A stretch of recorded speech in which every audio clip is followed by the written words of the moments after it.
Tchadiennes, Tchadiens, mes chers compatriotes, depuis quelques mois, la planète tout entière fait face à une grave crise sanitaire. De nouveaux cas de contamination par le coronavirus sont enregistrés tous les jours dans les 4 coins du monde. Le Tchad, jusqu'alors épargné, grâce aux mesures prises en amont, a enregistré à cette date 3 cas d'infection au Covid-19. Je sais que cette maladie, dont la propagation est rapide, nous inquiète tous. Comme vous le savez,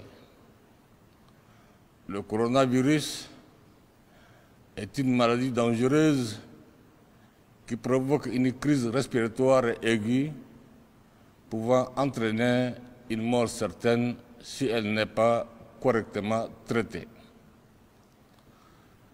C'est pourquoi nous devons tous faire preuve de sérieux et de responsabilité pour une maîtrise rapide et efficace de ce fléau.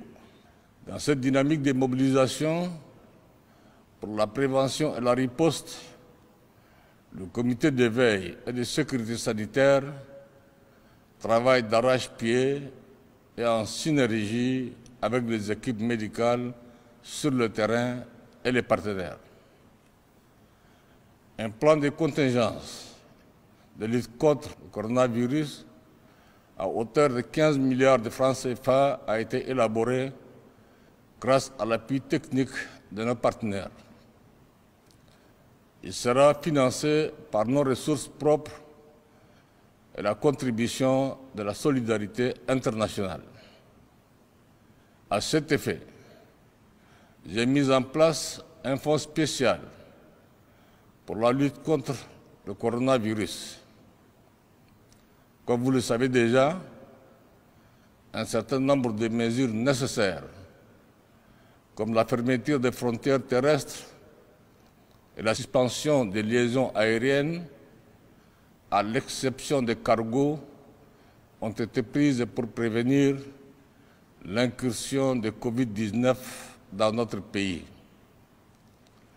Après le premier cas avéré, nous avons décidé de la fermeture de tous les établissements scolaires et universitaires publics et privés, des lieux de culte, des bars, des restaurants et de tous les endroits susceptibles de réunir un bon nombre de personnes et favoriser la propagation du virus.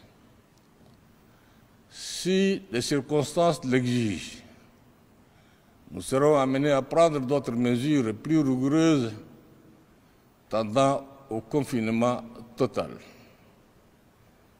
Mes chers compatriotes, je sais qu'en plus de l'incertitude sanitaire qui nous hante, nous faisons face à une autre situation tout aussi troublante. Il s'agit des impacts économiques et financiers qui pourraient modifier le cours de notre vie quotidienne. Nombre d'opérateurs économiques, patrons de restaurants, et tenanciers de bars et d'autres commerces subissent des dommages incalculables suite à l'arrêt conjoncturel de leurs activités. Je voudrais cependant déplorer le comportement de certains commerçants, qui se livrent à une pratique inadmissible en augmentant illégalement les denrées de première nécessité. J'instruis fermement les services compétents à l'effet de traquer et de traduire en justice tous les commerçants mis par la part du gain facile.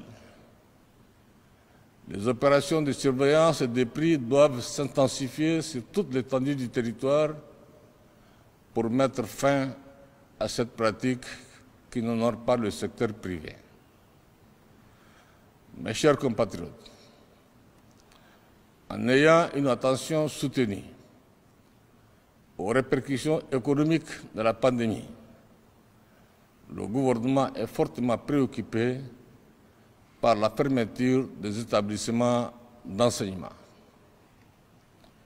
Nous mesurons pleinement les effets d'une plus ou moins longue période d'inactivité sur le calendrier scolaire et la consolidation des apprentissages. C'est pourquoi les ministres concernés sont instruits à l'effet de réfléchir et de proposer un scénario réaliste et adapté pour permettre à nos enfants d'achever leur année académique dans de bonnes conditions lorsque la situation sera rétablie.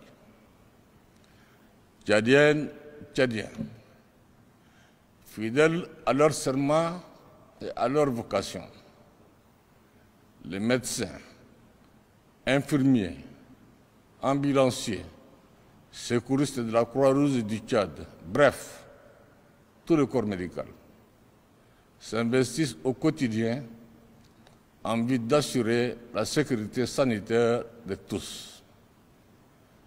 Je salue ce sacrifice éminemment patriotique qui mérite la reconnaissance de la nation tout entière. Nous devons tous, à cet égard, être à la hauteur de l'engagement de l'ensemble de nos dignes acteurs de la santé en appliquant les différentes mesures préconisées. J'insiste sur les règles usuelles d'hygiène, à savoir le lavage des mains, qui est un geste simple mais extrêmement précieux pour la prévention de la maladie. De même, nous devons éviter de se serrer les mains en nous saluant et d'exposer nos frères, sœurs à nos éternuements.